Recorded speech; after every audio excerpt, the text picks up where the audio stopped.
प्रसंग। भगवान के मित्र हुए जिनका नाम है सुदामा। कि कृष्ण स्यासी सखा कश्चिद ब्राह्मणो ब्रह्मवित्तमा विरक्तिन्द्रियार्थेषु प्रशांतात्मा जितेन्द्रिया। भगवान के एक मित्र हैं जिनका नाम है सुदामा।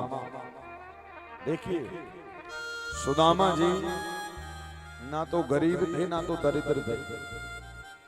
सुदामा का मतलब आपको पता है क्या है? सु यानी सुंदर, दाम यानी धन। जिनके पास में सुंदर धन है उनका नाम है सुदामा। और हर एक व्यक्ति जीवन में सुदामा बन सकता है। कब बन सकता है? बोले जब उसके पास में सुंदर धन आ जाएगा। कौन सा वाला धन? जो खर्च होने पर भी खर्च नहीं होगा। और वो धन का नाम है भगवान का नाम। याद रखिएगा, यदि भगवान का नाम जीवन में है तो धन तो आता जाता रहेगा, किंतु यदि इस सुंदर धन को कमा लिया तो आप कभी गरीब नहीं कहलाएंगे। सुदामा कौन है? बोले दरवाजे पर आने वाले ब्राह्मणों को डांट कर नहीं भगाता। दरवाजे पर आने वाले साधुओं को, संतों को हाथ जोड़कर कह लेते आज मेरे पास नहीं, कल जरूर आना। हमारे पास धन नहीं रहता, धन का अभाव रहता, रोने लगते, कभी मत रोइए। हाँ, नाम जपते कर रहिए। एक ना एक दिन परमात्मा कृपा जरूर करेंगे और कर ही रहे। आज सुदामा जी के पास में कहती इतनी गरीबी है, इतनी गरीबी है कि 2 वक्त की रोटी भी नहीं मिलती। कहते हैं सुशीला से जब कोई पूछता है कि घर में भोजन हो गया तो पड़ोसियों से कह देती है आज एकादशी। हे गोविंद, एक माह 2 पक्ष में 2 एकादशी हो, पर ठाकुर तेरी कृपा से नित्य एकादशी हो। क्या कहती है सुशीला? बोले गोविंद खाने को भी नहीं, बच्चे भूखे पेट सो जाते हैं। माँ सुशीला बच्चों के पेट की पसलियां देखकर एकदम रो भरती। सुदामा जी समझाते हैं सुशीला रो मत, आज नहीं है कल जरूर मिलेगा। आशा बनानी है तो उस परमात्मा से आशा बनाओ जो एक ना एक दिन आपकी आशा को पूरा जरूर करे। सुदामा को पता है कि अभी मेरा प्रारब्ध कट रहा है, जब प्रारब्ध कट जाएगा तो परमात्मा की कृपा हो जाएगी। ठिकाने याद रखिएगा, सुख में फूलो मते, दुख में तड़पो मते, प्राण जाए मगर नाम भूलो मते, प्राण जाए मगर नाम भूलो मते। सुदामा जी हाथ में झोली माला लेकर कहते हैं सुशीला तो चिंता मत कर। सुशीला रोती रहती है, किंतु सुदामा जी नाम के कारण उसको ढांढस बनाते। वो मत, उसका नाम कृपा निधान है। उसका नाम अमीर बंधु नहीं है, उसका नाम गरीब बंधु नहीं, उसका नाम दीन बंधु है। उसका नाम वो दीन है, वो कृपा करेगा। और देखिए दीन बंधु की कृपा केवल दीनों पर होती, ना अमीरों पे ना गरीबों पे। ठाकुर जी की कृपा दीनों पर। आज सुशीला रोते रोते सो जाती है। कहते हैं ना तो सुदामा जी को पहनने के लिए कपड़े, ना भोजन है, कुछ भी नहीं। उसके बाद भी बस राम राम, श्याम श्याम, कृष्ण कृष्ण। एक बार कहते हैं द्वारिकाधीश को ही दया आ गई और द्वारिकाधीश ब्राह्मण का रूप बनाकर गए भिक्षा मांगने। सुशीला से कह रहे भिक्षा दे दे। सुशीला हाथ में पात्र में राई के दाने लाई तो रास्ते पर खम्भ लगा हुआ था, उससे टकराई तो राई के दाने जमीन पर बिखर गए। उसने द्वारिकाधीश से हाथ जोड़े, ब्राह्मण बन के आए, बोले प्रभु क्षमा कर दो, आपने खाने के लिए मंगाया, खाने तो कुछ था नहीं, राई के कुछ दाने पड़े थे, वो लेकर आए तो वो गिर गए। बोले तो एक काम कर, पानी पिला दे। पानी लेने गई, मिट्टी के सकोरे में तो राई के दाने पड़े हुए थे, उस पर पैर पड़ा तो पानी भी गिर गया। बोले प्रभु आपने खाने मांगा, मैं खाने नहीं दे पाई, पानी मांगा, मैं पानी नहीं दे पाई, प्रभु क्षमा कर दीजिए। शायद परमात्मा ने हमारा भाग्य ही ऐसा नहीं बनाया कि हम दान कर सकें। द्वारिकाधीश ने कहा अच्छा एक काम कर, एक वचन दे दे। क्या? बोले तेरे पति के मित्र हैं द्वारिकाधीश। अच्छा तो एक काम कर, तू अपने पति को द्वारिकाधीश से मिलने भेज सकती? बोले बिल्कुल भेज सकती। यहाँ पर भगवान जो ब्राह्मण बनकर आए थे वो गए और सुदामा से सुशीला ने कहा कि हमने सुना है द्वारिकाधीश आपके मित्र हैं। सुदामा जी ने कहा मित्र तो हैं। तो सुशीला ने कहा क्यों मांगकर कुछ ले नहीं आते, क्यों ऐसे गरीबी का जीवन निकाल रहे? सुदामा ने कहा चला तो जाऊं, किंतु खाली हाथ मित्र के घर नहीं जाना चाहिए। देखिए लिखा हुआ है मित्र के घर, गुरु के घर, स्वामी के घर और भगवान के घर कभी भी खाली हाथ मत जाइए, कुछ न कुछ लेकर जाइए। क्या लेकर जाऊं? सुदामा ने कहा खाने को भी नहीं था। तब लिखा है कि मांग कर लाई 4 मुट्ठी चावल। चैल खंडे नतान बधवा यथा शक्रत तंदुला। एक कपड़ा जो कई जगह से फटा हुआ था उसको सिला, उसमें चावल भरे, 4 मुट्ठी चावल। कोई चावल छोटा है, कोई पतला है, कोई मोटा है, ऐसा चावल। क्यों? ताकि द्वारिकाधीश जब चावल देखें तो उनको पता लग जाए कि सुदामा तेरे यहाँ खाने को भी नहीं। कहते हैं चले पड़े, 4 मुट्ठी चावल मिल गए, चल पड़े सुदामा जी कि चले श्याम सुंदर से मिलने सुदामा। हरे कृष्ण हरे कृष्ण राम। भगवान का नाम गाते हुए, भगवान का नाम जपते हुए सुदामा जी पहुंचे। कहां पहुंचे? बोले नाम जपते जपते पहुंचे द्वारिका। अब देखिए द्वारिका नहीं पहुंचे, अब चल रहे हैं, पैरों में कांटे। देखिए इतने गरीब हैं कि पैरों में जूतियां भी नहीं, कांटे लग जाते हैं ना तो दर्द होता है, तो उसकी याद आती है। और देखिए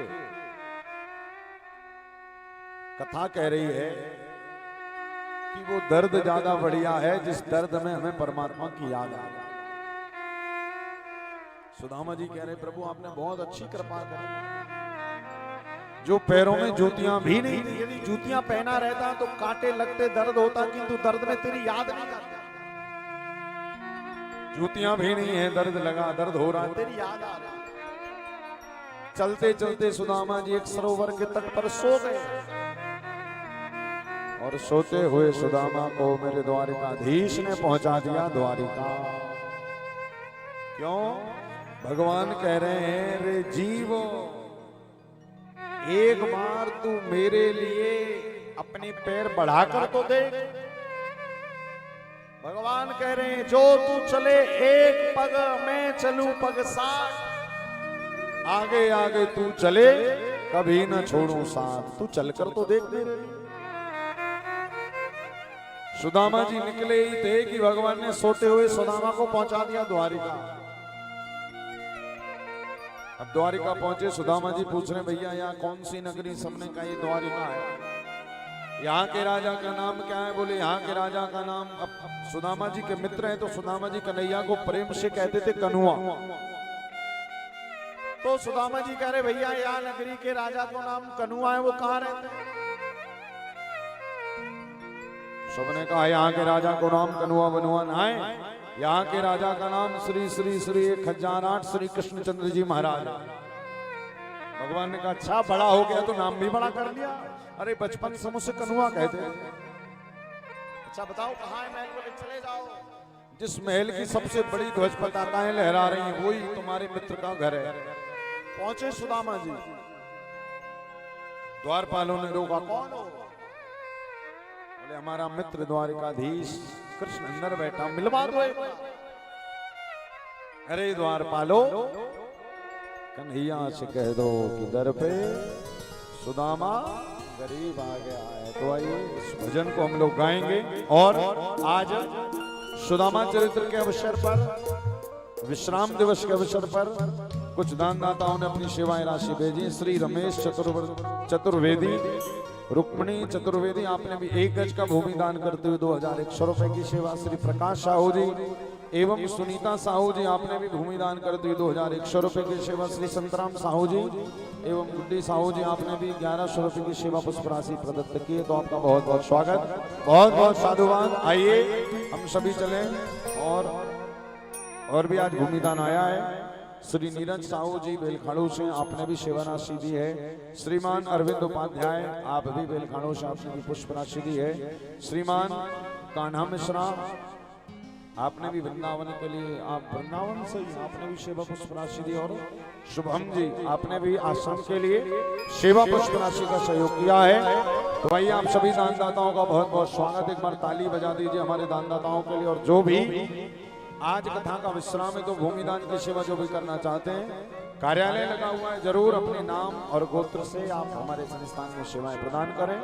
तो आइए हम सभी चलें जहां पर भगवान का दरबार लग चुका है, द्वारिकाधीश बैठ चुके हैं। तो एक बार जयकारा लगाएं, बोलिए द्वारिकाधीश भगवान की जय हो। आइए सुदामा जी आएंगे तो प्रेम से गाते हुए। देखो देखो ये गरीबी,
गरीब आ गया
सखावत नसीबा गया है कि मिलने सखावत नसीबा गया है।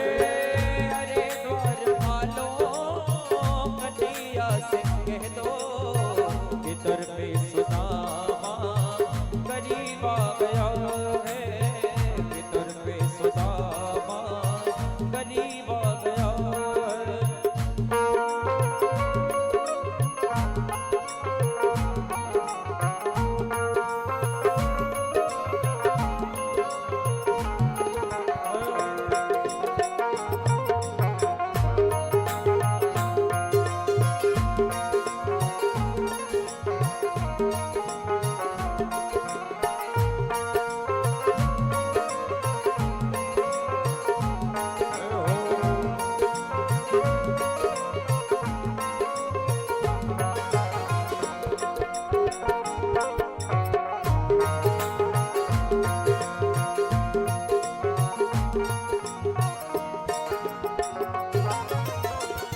सुनते ही दौड़े। देखिए पंडित जी पहले तो सबको बिठा लो, आप लोग बैठ जाइए। खड़ी क्यों हो गए हमें समझ में नहीं आ रहा। सब लोग बैठ जाइए और इसके बाद में भगवान का सिंहासन इस तरफ लगवा देना यहाँ पे। हाँ, चलो सुनाओ। सुनते ही दौड़े चले आए मोहन लगाया गले से सुदामा को मोहन हाँ लगाया गले से सुदामा को मोहन के सुनते ही दौड़े चले आए मोहन लगाया गले से सुदामा को मोहन हाँ सुनते ही दौड़े चले आए मोहन लगाया गले से सुदामा को मोहन हाँ लगाया गले से सुदामा को मोहन हुआ रुक्मणी को बड़ा ही अचंभा हुआ रुक्मणी को बड़ा ही अचंभा ये मेहमान कैसा अजीब आ गया है ये मेहमान कैसा अजीब आ गया है। अरे द्वार वालों कन्हैया से कह दो कि दर पे सुदामा करीब आ गया है कि दर पे सुदामा करीब आ गया है कि दर पे सुदामा करीब आ गया है कि दर पे सुदामा करीब आ गया है। बोलिए द्वारिकाधीश भगवान की जय हो बोलिए सुदामा जी महाराज की जय हो बोलिए रुक्मणी महारानी की जय हो। हाँ भैया बैठ जाओ सब लोग, बिल्कुल सब बैठ जाइए। हाँ सब विराज जाओ, यहाँ सबको बिठाइए। सब आप लोग भी विराज जाइए, भाई लोग जो यहाँ खड़े हैं आराम से इसी का ऊंचे सिंहासन पर बैठे जिसमें सबको देखें। सब विराज जाओ क्योंकि आज भागवत का विश्राम है और अभी हम आखिरी श्लोक सुनाएंगे और 6 दिन की कथा का फल आज विश्राम वाले श्लोक में आपको मिलेगा। तो सभी लोग विराज जाइए। भैया जो भी कार्यकर्ता लोग वो यहाँ भाइयों को थोड़ा पीछे कर दो या बिठलवा दो। और या तो आप लोग पीछे हो जाओ या यहीं विराज जाओ। आप लोग खुद ही कार्यकर्ता हो वैसे। चलो कोई बात नहीं। आइए हम सभी भगवान सुंदर द्वारिकापुर पहुंच गए। कौन? सुदामा जी। और जब सुदामा जी द्वारिकापुर पहुंचे तो देखिए भगवान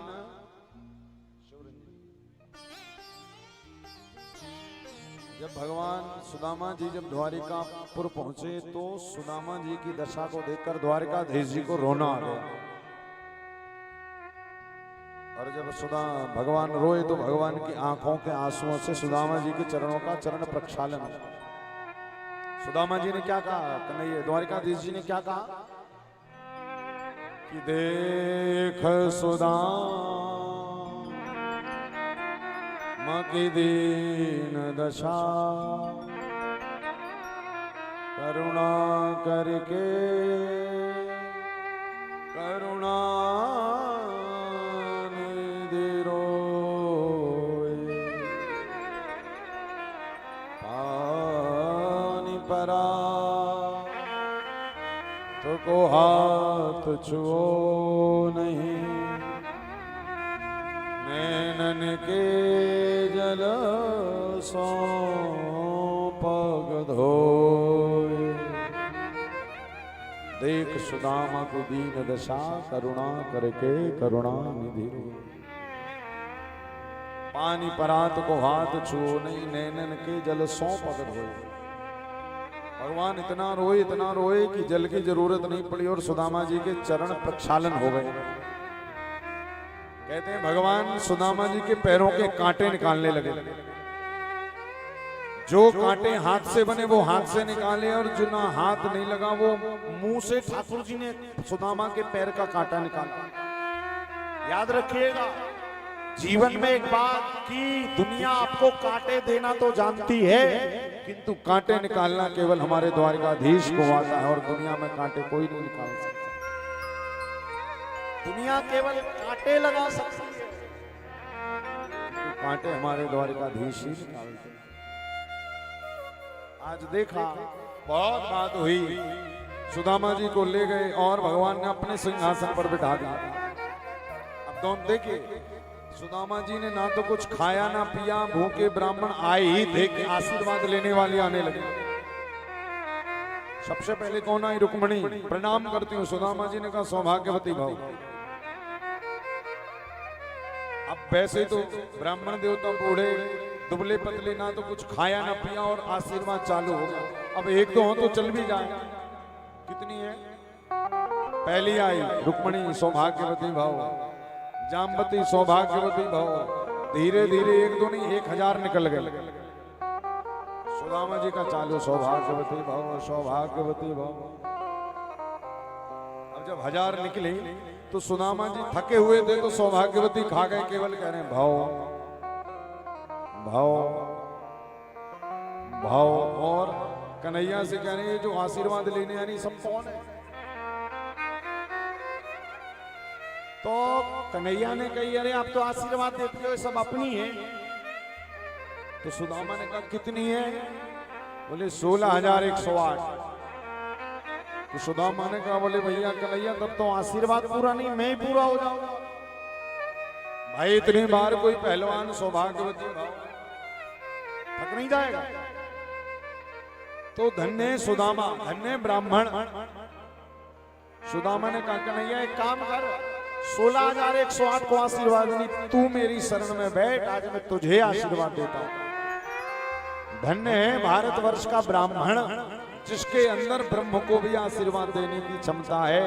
आज सुदामा नाम के ब्राह्मण ने द्वारिकाधीश को ही आशीर्वाद दिया।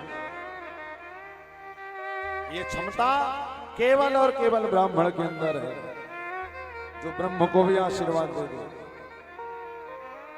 भगवान सुखदेव स्वामी भागवत में कहते राजन परीक्षित, आज सुदामा जी के ऊपर ठाकुर जी की बड़ी कृपा हो। कहते हैं सुदामा जी, अब देखो दो मित्र हैं तो दोनों में चर्चा हो रही है। क्या चर्चा हो रही है? कन्हैया ने कही भैया सुदामा शादी आदि है गई कि अभी भी अकेले हो? सुदामा जी ने कही भैया शादी है गई है, पत्नी को नाम सुशीला है। अब सुदामा जी ने कही तुम्हारी है गई कि ना है भाई? तो कन्हैया ने कही 1-2 ना है, 16,108 हुई है। द्वारिकाधीश ने जब पूछा सुदामा जी से कि शादी हो गई, तो सुदामा जी ने कहा हो गई। तो बोले बुलाया क्यों नहीं? तो कहा गरीबों की शादी में कौन आता? बोले तुम्हारी 16,108 हुई, एक आदमी ही बुला ले, एक में ही बुला ले। भगवान ने कहा क्या बताएं, जब जहां गए वहीं डेट फिक्स हो गई, शादी हो गई। कार्ड प्रिंट करवाने का टाइम ही नहीं मिला था कि बुला। दोनों मित्रों की खूब चर्चा हुई और सुदामा जी के मस्तक की रेखाओं पर लिखा हुआ था श्री 6। श्री यानी लक्ष्मी, 6 यानी नाश, लक्ष्मी का नाश। और भगवान ने अपने हाथों का स्पर्श करके श्री 6 का उल्टा कर दिया, यक्षश्री। क्यों? क्योंकि सुदामा जी भगवान के पास गए तो भगवान ने प्रारब्ध को भी काट दिया। प्रारब्ध में लिखा था लक्ष्मी का नाश, भगवान ने उल्टा कर दिया। यक्ष यानी आज से जो संपत्ति कुबेर के पास है सुदामा, वो संपत्ति में तुम्हें प्रदान करता हूं। भगवान ने कहा सुदामा जी भाभी माँ ने कुछ भेजा है मेरे लिए? तो चावल लेकर गए थे, वो छुपाने लगे। नहीं कुछ नहीं भेजा। जब देखा इतना बड़ा महल है मेरा, चाहे मेरे 4 मुट्ठी चावल देखकर द्वारिकाधीश को क्या लगे? तो चावल नहीं छिपा रहे, मानो अपनी गरीबी छिपा रहे। जैसे झटका मारा, खोला पोटली से तो एक चावल फाकली कन्हैया ने चावल का पहला निवाला मारा द्वारिकाधीश ने, और 1 लोक का राजा बना दिया सुदामा को। विचार करो, 1 मुट्ठी चावल खाकर जो 1 लोक का राजा बना सकता है, वो आपको क्या नहीं दे सकता? दूसरी मुट्ठी चावल खाकर 2 लोकों का राजा बनाया, और जब तीसरी मुट्ठी खा रही थी तो रुक्मिणी ने हाथ पकड़ लिया। हे प्रभु, यदि आप 3 लोकों का राजा सुदामा को बना दोगे, फिर आप कहां जाओगे? अरे आप तो कहीं भी चले जाओगे, किंतु हम 16,108 कहां जाएंगे? कुछ तो छोड़ो हमारे लिए। विचार करिएगा, जब परमात्मा देने पर आते हैं तो पता नहीं क्या क्या दे देते हैं। कहते हैं 2 मुट्ठी चावल खाकर 2 लोगों की संपत्ति प्रदान कर दी। और देखिए, जब सुदामा जी गए थे ना भगवान के पास, तो भगवान ने अपने वस्त्र दे दिए, सोने की मुद्रिकाएं, सोने की मालाएं, ये पहन कर रहना। और जब 6 महीने बाद सुदामा जी वापस आने लगे तो भगवान ने सब उतरवा लिया। क्यों? फटी हुई धोती पहनकर आए थे, फटी हुई धोती पहनकर जाओ। तो सुदामा जी सोच रहे हैं कि कन्हैया खाने खिलाने में तो ठीक है, स्वागत में भी ठीक है, किंतु लेने देने में कुछ ठीक नहीं। क्यों? बोले थोड़ी बहुत सोने की अंगूठियां यदि मैं पहने रहता, मालाएं पहने रहता, तो कम से कम 6.5 महीने घर का राशन पानी की व्यवस्था हो जाती, किंतु ये भी उतरवा लिया। अच्छा, भगवान ने क्यों नहीं दिया? यदि भगवान थोड़ा बहुत दे देते तो लोग कहते बताओ मिलने की कहकर गया तो और मांग कर ला रहा। भगवान ने दिखाकर नहीं दिया, भगवान ने बिना दिखाए 2 लोगों की संपत्ति प्रदान कर दी। ये भगवान की खास निराली शान है, दिखाकर नहीं देते। तेरे दरबार की निराली शान देखी है, सखावत खुद तेरे गलियों में चक्कर काटते देखा है। तेरे दरबार में झोली फैलाया है मालिक, तुझे देते नहीं देखा, किंतु झोली भरी देखी है, झोली भरी देखी। उनको देते हुए नहीं देखा, किंतु झोली भरी देखी। तो सुदामा जी जब जा रहे थे तो फटी धोती पहनकर जब पहुंचे सुदामा जी वापस सुदामापुरी, तो क्या देख रहे हैं? जहां झोपड़ी थी वहां किसी ने महल बना लिया। तो सोच रहे भैया गरीबों का कहीं कोई स्थान नहीं, बताओ कोई आया होगा सेठ, उसने अपना महल बना लिया, हम देखेंगे दूसरा कोई जगह कोई स्थान। अब सुदामा जी को क्या पता कि द्वारिकाधीश ने 2 लोगों की संपत्ति प्रदान कर दी। तो सोच रहे हैं कि घर तो गया गया, पत्नी नहीं दिखाई पड़ रही। अब देखो, सुशीला पहले रहती थी झोपड़ी में, अब महलों में रह रहे। झोपड़ी में रहती थी तो नमक रोटी भी नहीं मिलती थी, अब जब से महल में आई है तो हलवा पूड़ी खा खा कर एकदम। भाई कहते ना, जब माल आता है तो जरा शरीर भी क्या बन जाता है। दशरथ जी ने कहा था कैकेयी को गजगाम, शरीर बन गया सुशीला जी का मोटा था। तो हम देखो महल के अंदर से सुशीला जी बाहर आ रही है, भगवान सुदामा जी का स्वागत कर रहे हैं, हाथ में थाली लेकर, आरती लेकर। अब देख रहे हैं सुदामा जी की लग तो हमारी पत्नी रही है, किंतु किसी को भी पत्नी कह देना, क्योंकि शरीर मोटा हो गया था। लग तो हमारी पत्नी रही, किंतु इतनी मोटी थी नहीं। तो सुदामा जी ने कहा बहना, यहाँ पर एक सुदामा नाम के ब्राह्मण की कुटिया थी, कहाँ गई? सुशीला ने कहा अरे बहना मत कहो, हम आपकी पत्नी है सुशीला। अच्छा सुशीला, ये कैसी लीला? बोले लीला किसी और की नहीं, ये लीला द्वारिकाधीश की है। आप द्वारिकाधीश के आ गए, द्वारिकाधीश ने आकर आपको 2 लोकों का राजा बना